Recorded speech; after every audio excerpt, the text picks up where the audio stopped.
ஏன் ஞானம் வண்டியை போலீஸ் ஸ்டேஷன் கொடு. சரிண்ணா. போலீஸ் ஸ்டேஷனுக்கா? ஆமாம், வேற எங்கே போக சொல்கிறீங்க? என்னை கம்பெனி விட்டு வெளியே தூக்கி வச்சுட்டாங்க அப்படின்னு தலையில் துண்டை போட்டுக்கிட்டு நானும் காசிக்கு போய் எங்கள் அம்மா பக்கத்தில் உட்காந்துக்கிறவா? உட்கார சொல்கிறீங்களா? வேற எங்கே சார் போகிறது? இங்கே பாருங்க ஆடிட்டர, என்னை தூக்கி வெளியே வீசினாங்கல்ல, அந்த பயலுக்கு அத்தனை பேர் மூஞ்சி அப்படியே போட்டா பிடிச்ச மாதிரி மனசுக்குள்ள வச்சிருக்கேன். ஒருத்தனையும் சும்மா விட மாட்டேன், லேசில் விட மாட்டேன். அவங்கள அந்த தாடிக்காரனை எவனையும் லேசில் விட மாட்டேன். என்னை பற்றி தெரிஞ்ச மேலே கை வச்சிருக்காங்க. ஒரு விஷயம் மனசுல வச்சிருக்கீங்க எல்லாரும், அந்த தாடிக்காரங்க எல்லாம் ஜீவானந்தம் அவன் இன்னைக்கோட இல்ல இன்னைக்கோட இல்லைங்க. அவனை அழிப்பேங்க, அழிச்சு காட்டுறேங்க. சார் அவசரப்படாதீங்க, நான் சொல்றத கொஞ்சம் பொறுமையா கேளுங்க. என்னத்த பொறுமையா கேட்கறது? ஏ கதிரு, அந்த கதவை திறந்தாலும் வெளியே தள்ளி விடப்பா. ஒழுங்கா உட்காரு. பொறுமையா கேட்கணுமாம்ல, பொறுமையா. வாயை மூடிட்டு பேசாம உட்காந்து வாயா. மனுஷனுக்கு இருக்கிற வேலை காலத்தில் ஏதோ படிச்சிருக்க, பேண்ட் ஷர்ட்டை போட்டுருக்கேன்னு மரியாதை கொடுத்துட்டு இருக்கேன். யோ ஆடிட்ட, நீ என்ன அவையாளா? எப்போ பார்த்தாலும் அவனுக்காகவே பேசிட்டு இருக்க. என் வாழ்க்கையே போச்சியா. இம்பிட்டு வருஷமா கட்டி காப்பாத்தின சொத்து பூரா ஊசல் அடிக்கிட்டு இருக்கு. அதோட வழி என்னன்னு தெரியுமா உனக்கு? அதுக்காக இப்போ போலீஸ் ஸ்டேஷனுக்கு போகிறது நல்லதில்லை சார். நாம் இப்போ போய் கம்ப்ளைண்ட் கொடுத்தா எப்படி சார் எடுப்பாங்க? இது சொத்து பிரச்சனைங்கிறதுனால சிவில் கேஸ் சார். போலீஸ் ஸ்டேஷனுக்கு போய் என்ன சார் பண்ணுறது? நாம் போலீஸ் ஸ்டேஷனுக்கு போனால் கோர்ட்டுக்கு தான் போக சொல்லுவாங்க. அங்கே நம்ம ரெக்கார்ட்ஸ்லாம் கொண்டு வான்னு சொல்லுவாங்க. அவங்கக்கிட்ட இருக்கிறது ஃபோர்ஜரி டாக்குமெண்ட்ஸ்னு நாம் ப்ரூவ் பண்ணுறதுக்கு நிறைய டீட்டெயில்ஸ் கலெக்ட் பண்ணணும் சார். ப்ராப்பர் எவிடன்ஸ் இல்லாமல் போனால் சரியாக வராது சார். அதுவும் இல்லாமல் இப்போ கவர்மெண்ட் ரெக்கார்ட்ஸில் கூட அவங்க பேர் வந்துருச்சு சார். நானே என் கண்ணால் பார்த்தேன். இது ஃபோர்ஜரின்னு ப்ரூவ் பண்ணுறது சாதாரண விஷயம் கிடையாது சார். அந்த வெங்காயம் எங்களுக்கும் தெரியும். என்னை கம்பெனி விட்டு வெளியே தூக்கி போட்டிருக்கேன். என் தம்பி அடிச்சு சட்டை கழிச்சு விட்டுருக்காங்க. கொலை முயற்சி, என்னை குடும்பத்தோட கொல்ல பார்த்துருக்காங்க. சட்டம் பேசிட்டு இருக்கீங்க நீங்களா? இதுவும் கிரிமினல் கேஸ் தானே. போலீஸ் எடுத்தானே ஆகணும். எடுத்து அவனை உள்ள தூக்கி போடலாம்ல. அவனை உள்ள போடுறேன் பாருங்க. என்ன முழிக்கிறிய? அவனை உள்ள தூக்கி போடுறேன். போட்டு அவனை 2 ஆக்குறான் இல்லையான்னு பாருங்க. 2 ஆக்குறேன், அவனை 2 ஆக்குறேன். அவனை இல்லாம ஆக்குறேன் பாருங்க. முதல்ல அவனுக்கு சப்போர்ட்டா பேசுறத நிப்பாட்டுங்க சார். எப்போ பார்த்தாலும் அவனுக்கு சப்போர்ட்டாவே பேசிட்டு இருக்கீங்க. சட்டம் பேசுறாராம், சட்டம். வேமா போப்பா. அசிங்க அசிங்க அசிங்க அவமானண்ணே. குணசேகர விட்டு ஆம்பளைங்க அத்தனை பேரையும் தூக்கி வெளியே போட்டாங்க. கேவலண்ணே. ரோட்டில் பார்த்தீங்கல்ல நம்மளை தூக்கி போடும்போது அவன் கேமராவில் படம் பிடிக்கிறான். இது எதுலெல்லாம் வரப்போகுதுன்னு தெரியலையே. ஆனும் மரியாதை எல்லாமே போச்சு. என்ன சிரிக்கிறியா? மாதம் மாதம் வந்து வாங்குறல்ல காசு. இந்த வேலையெல்லாம் நீ பார்க்க மாட்டியா? அதுக்காக தானே வச்சிருக்காங்க உன்னைய.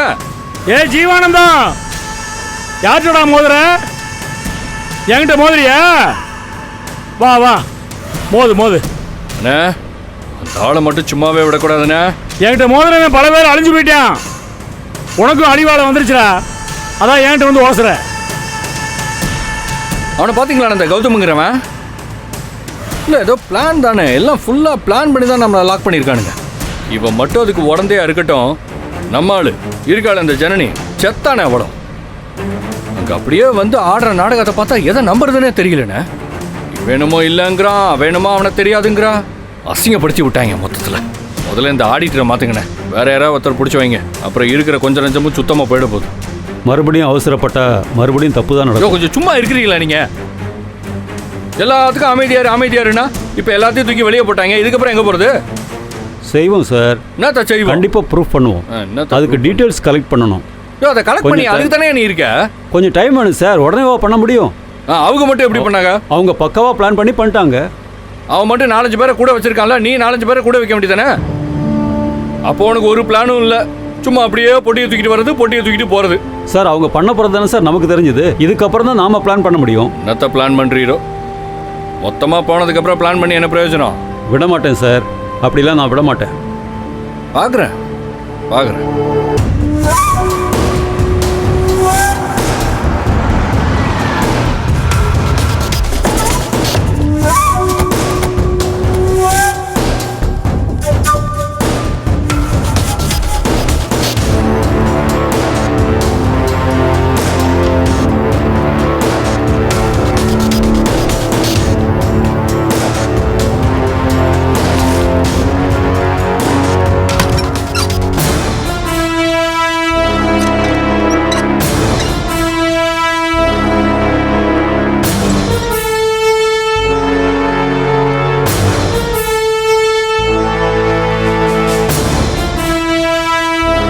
ஏய் நீ என்னடா இங்க வந்து உட்காந்துருக்க? சார் இருங்க சார். எதுக்கு கத்துறீங்க? இப்போதான் உங்களுக்கு ஃபோன் போட்டு வர சொல்லலான்னு இருந்தேன். கரெக்டாக வந்துட்டீங்க. எனக்கு எதுக்கு ஃபோன் பண்ணலாம்னு நினைச்சேன்? என்ன சார் பண்ணி வச்சிருக்கீங்க? உங்களை மாதிரி ஒரு பெரிய ஆளு இந்த மாதிரிலாம் பண்ணலாமா சார்? யாரு என்ன பண்ணா? ஏய் என்ன தசரு போலான்னு பாக்குறியா? இன்ஸ்பெக்டர் காமிங்க அதான் கேட்குறாருல யார் என்ன பண்ணாங்கன்னு. என்னது? நீங்களே பாருங்க.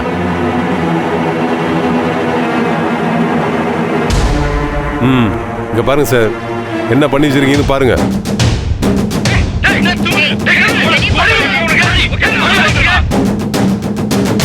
என்னது? போடா போடு மேல கை வச்சுக்க, தொலைச்சிருங்க எல்லாரையும்.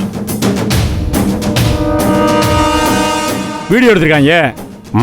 பாதியா இருக்கு, பாதியை காணோம். என்னை கம்பெனில இருந்து வெளியே தூக்கி இருந்தாங்க, அதை காணோம். இந்தா இவன் என் தம்பி அடிச்சா, அதை காணோம். இங்க பாருங்க, இவன் அடிச்சு சட்டை கிழிச்சு விட்டாங்க, அதை காணோம். பாதியை காணோம். எல்லாம் இவன் செட்டப் பண்ணி கொடுத்தானே. ஏய் உன்னை தொலைச்சிருவேன். ஏய் தேவையில்லாம என்கிட்ட பேசிட்டு இருக்காத. என்னது? என் இடத்துல வந்து பிரச்சனை பண்ண, அதான் நான் சொல்றேன். ஆறு இடம், அது ஏன் இடம்? என் பேர்ல டாக்குமெண்ட் இருக்கு, அப்ப இடம் தானே கொடுக்குறாங்க. இன்ஸ்பெக்டர் உங்கள்கிட்ட டாக்குமெண்ட்ஸ் கொடுத்துருக்கேன், என்னன்னு விசாரிச்சுட்டு சொல்லுங்க. சார் அத்தனையும் ஃப்ராடு சார், ஃபோர்ஜரி. தயவு செஞ்சு நம்பாதீங்க இதுங்களே. இதை பாரியா, உன்ன மாதிரி ஆளுகளை எல்லாம் டீல் பண்றதுக்கு எனக்கு 5 நிமிஷம் கூட ஆகாது. அடிச்சு தூக்கி போட்டு போயிட்டே இருப்பேன். ஓஹோ, ஏதோ ஒரு சில நேரங்கள்ல விஷயங்களை சட்டப்படி டீல் பண்ணுங்கிறதுக்காக தான் நான் இவ்வளவு தூரம் வந்திருக்கேன், புரியுதா? அது தெரியாம குதிக்காது. ரொம்ப குதிச்சேன்னு வையே அப்புறம் காலே இருக்காதாமா. ஜீவானந்தம், எதுக்கு தேவையில்லாம பிரச்சனை பண்றீங்க? கொஞ்சம் அமைதியா இருங்க. ஜீவானந்தன் எப்ப மாட்டுவான்? யாராவது அவன் மேல கம்ப்ளைண்ட் கொடுத்தா பிடிச்சி உள்ள போலான்னு காத்துட்டு இருக்க அவர்கிட்டயே நான் கம்ப்ளைண்ட் கொடுக்குறேன் பாருங்க. அதான் நான். இதை பாருங்க இன்ஸ்பெக்டர், ஜீவானந்தன் நல்லவனுக்கு நல்லவன், கெட்டவனுக்கு கெட்டவன். என் ஆஃபீஸில் வந்து இவங்க தகராறு பண்ணியிருக்காங்க, அடித்து உடைச்சிருக்காங்க, லேடிஸ் மேலே கை வச்சிருக்காங்க. அதுக்காக தான் கம்ப்ளைண்ட் கொடுக்க வந்திருக்கேன். அது சரி, ஒரு வேலை ஏதோ தெரியாமல் முதத்தரமாக தப்பு பண்ணிட்டோம், மன்னிச்சுக்கங்கன்னு என்கிட்ட மன்னிப்பு கேட்க தயாராக இருந்தால் நான் மன்னிக்கிறேன். எது மன்னிப்பா? ஏய் நீ யாரா என்னை மன்னிக்க? ஸ்டேஷனான எங்க வந்து என்ன பேசுறீங்க? இது போலீஸ் ஸ்டேஷனுங்க, உங்க இஷ்டத்துக்கு பேசுறீங்க. என்ன அவங்க வந்து என்ன பேசுறாங்க? அவங்க இவ்வளவு மோசமா பேசுறாங்களா? அதுக்கு பேர் என்ன? அதுக்கு பதில் நான் போய் வெளில கொடுக்கணுமா? எங்க பேசுறாங்களோ அங்கதான் சார் பதில் கொடுப்பேன், இங்க தான் பேசுவேன். எவனா இருந்தாலும் சரி பதிலுக்கு பதிலடி கொடுத்துருவேன், புரியுதா? இந்த பாரு குணசேகரன், அந்த சொத்தை மறந்துடும், இல்லைன்னா உயிர் போயிடும். உயிர் என்ன பண்ற? உயிர் போயிருமா? இன்ஸ்பெக்டர் இந்த வார்த்தைக்காகவே தனியா நான் ஒரு கம்ப்ளைண்ட் கொடுக்கலாம். உயிர் போயிருமுன்னு கொலை மிரட்டல் விடுறேன். அதே தானங்க கொஞ்ச நேரத்துக்கு முன்னாடி நீங்க சொன்னீங்க. அதுக்கு ஒரு கேஸ் உங்க மேல போட்டுடலாமா? இதை பாருங்க இன்ஸ்பெக்டர், நான் கேஸ் ரெஜிஸ்டர் பண்ணுறதுக்காக தான் இங்கே வந்திருக்கேன். இந்த ஆள் வாலண்டியராக வந்து வம்புழுக்கிறான். இந்த ஆள்கிட்ட பேசி ஒதுங்கி போயிட சொல்லுங்க, விட்டுறேன். எது நீ விட்டுறியா? ஏய் சொத்து என்னதுடா? அதெல்லாம் பழைய கதை, புரியுதா? இப்போ சொத்து என்னுடையது, அதான் இன்னைக்கு நிலவரம். உனக்கு ஏதாவது இதில் பண்ணணும், ஏதாவது பண்ணியே தீரணும் முயற்சி பண்ண நினச்சேன்னு வை, கோர்ட்டில் போய் கேஸ் போட்டுக்க. இல்லை பெட்டில் படுத்துறீங்களா உங்கள் அப்பத்தா, அது முகத்தில் தண்ணியை தெளித்து எழுப்பி அதை வச்சு கோர்ட்டில் கேஸ் போட்டுக்க. அதை தாண்டி எதுவும் என்கிட்ட பண்ண முடியாது, புரியுதா? அப்புறம் இன்ஸ்பெக்டர், உங்கள்கிட்ட கம்ப்ளைண்ட் கொடுக்க நாங்கள் வந்திருக்கோம். அதுக்கு எவிடன்ஸாக டாக்குமெண்ட்ஸ் எல்லாம் கொடுத்துருக்கோம். நீங்கள் முறையாக எஃப்ஐஆர்லாம் பதிவு பண்ணியே ஆகணும். இன்றைக்கி ஈவினிங்கில் உங்களுக்கு டைம். இதை முறையாக பதிவு பண்ணி எங்களுக்கு ரெசிப்ட் தரலைன்னா நாங்கள் கமிஷனருக்கு ஆன்லைனில் ஒரு கம்ப்ளைண்ட் போட்டுருவோம். பார்த்துக்கோங்க, அப்புறம் உங்களுக்கு பிரச்சனையாக இருப்போகுது.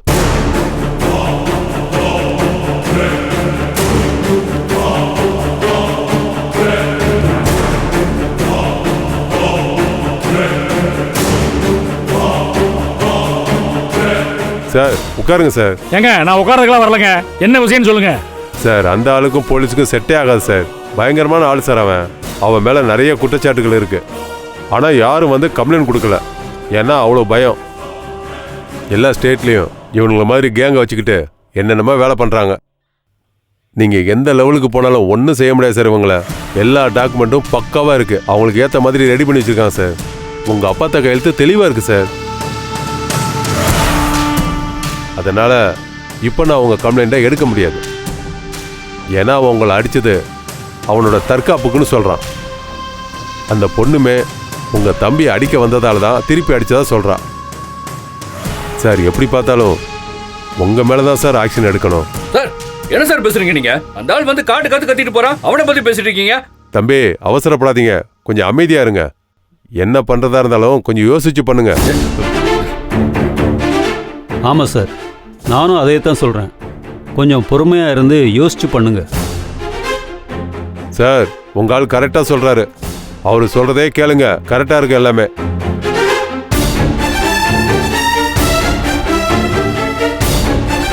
யோ குமார் ஃபைல் எடு.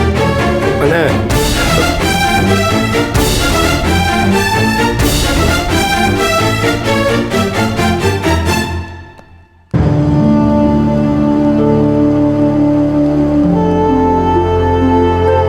அண்ணா என்ன பண்றீங்க?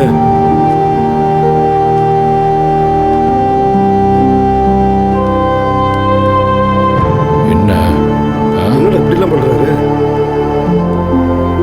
அண்ணா எங்க போறீங்க? என்ன வண்டி இங்கே இருக்குண்ணே.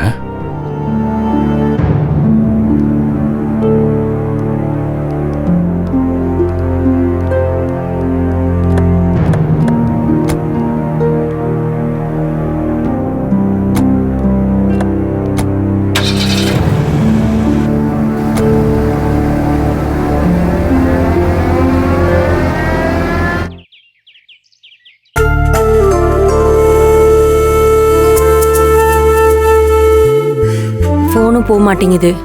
திரும்ப ட்ரை பண்ணி பாப்போமா? ஐயோ வேணாமடி, அக்கா சொன்னாங்கல்ல.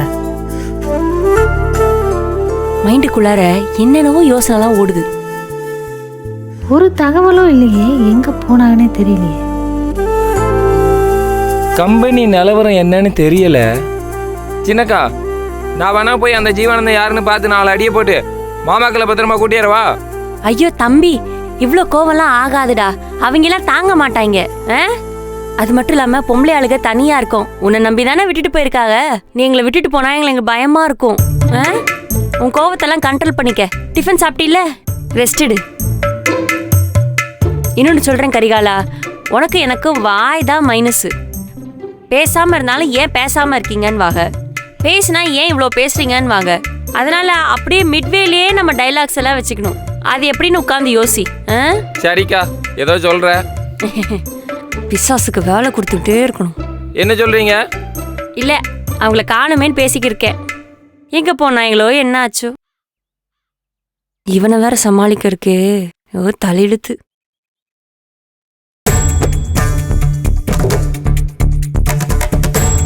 வந்துட்டாங்கக்கா.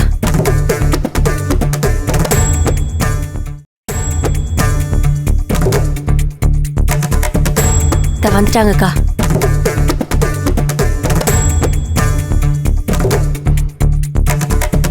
ஜனனி, என்னாச்சு ஜனனி? எல்லாமே போச்சு அண்ணி. போச்சா? என்ன போச்சுனா? கம்பெனி போச்சா? 40% ஷேரும் அந்த ஆள் கைக்கு போயிடுச்சுக்கா.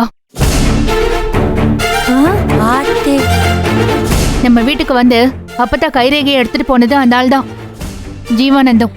எது அந்த போட்டோல பார்த்தோமே அந்த ஆளா? ஆத்தாடி, ரொம்ப மோசமான ஆளா இருக்கா அண்ணி.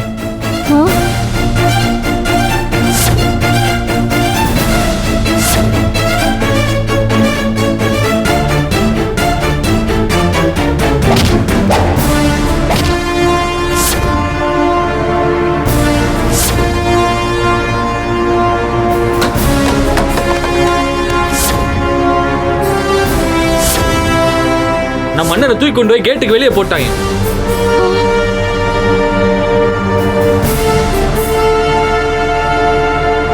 அம்புட்டு தைரியம் அவனுக்கு எப்படி வந்தது? யார் அவன்? இன்னைக்கு நடந்ததெல்லாம் பார்த்தா அவன் பெரிய ரவுடி கும்பல்னு தோணுதுக்கா. ரவுடி கும்பலா? ஆனா இன்னொரு பக்கம் அவன் சோஷியல் ஆக்டிவிஸ்டாமா. அவன் ஏழைங்களுக்கு நல்லது பண்றவன்னு சொல்றாங்க. என்ன சொல்றான்?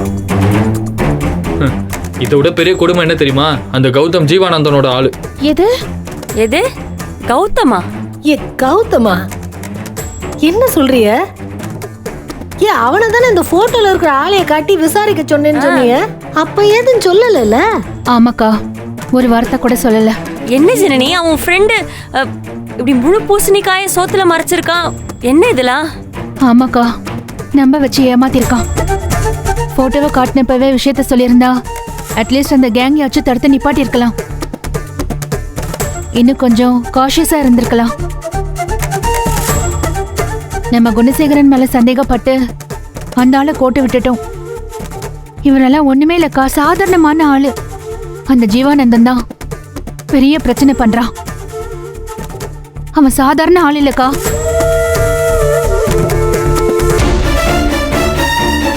நான் ஜீவானந்தன்.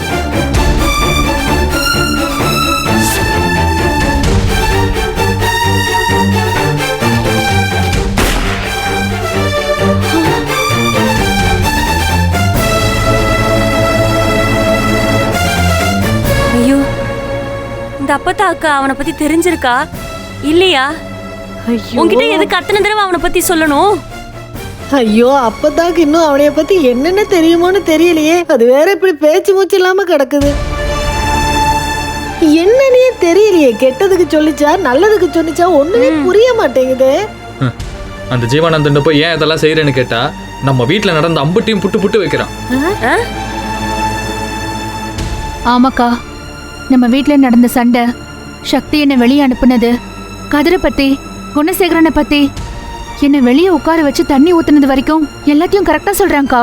எப்படி இதெல்லாம் முடியும்? வேற எப்படி? உழவு பார்த்திருக்கான், வருஷ கணக்குல உட்காந்து நம்ம வீட்டை நோட்டம் விட்டுருக்கான், இதே வேலையை வச்சிருக்கான். சரிதானே? அத்தனை இன்ஃபர்மேஷன் வச்சு சூப்பரா சொத்தை பிடிச்சிட்டான். எனக்கு ஒரு சந்தேகம். அம்பட்டும் சரியா சொல்றாங்கிற, வெளியில வேற நல்ல பேரு இருக்குங்கிற, அப்பத்தாவும் கையெழுத்து போட்டு கொடுத்துருக்கு. ஒருவேளை அவன் அப்பத்தாவோட ஆளாவே இருப்பானோ? வெளியில வேற நல்ல பேரு இருக்குங்கிற, அப்பத்தாவும் கையெழுத்து போட்டு கொடுத்துருக்கு. ஒருவேளை அவன் அப்பத்தாவோட ஆளாவே இருப்பானோ?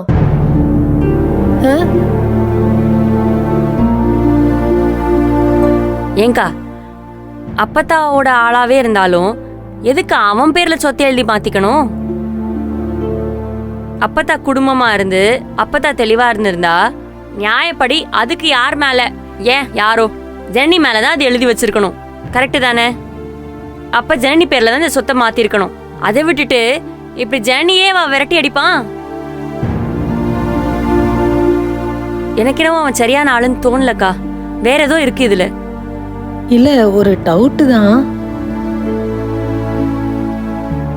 அப்படியே நீங்க சொல்ற மாதிரி ஜீவானந்தன் நல்லவனா இருந்தா எதுக்கு அப்பதான் கோமால இருக்கும் போது ரகசியமா வந்து கைரேகை எடுத்துட்டு போனோம்? ஆமா, நல்லவனுக்கு எதுக்கு குறுக்கு புத்தி?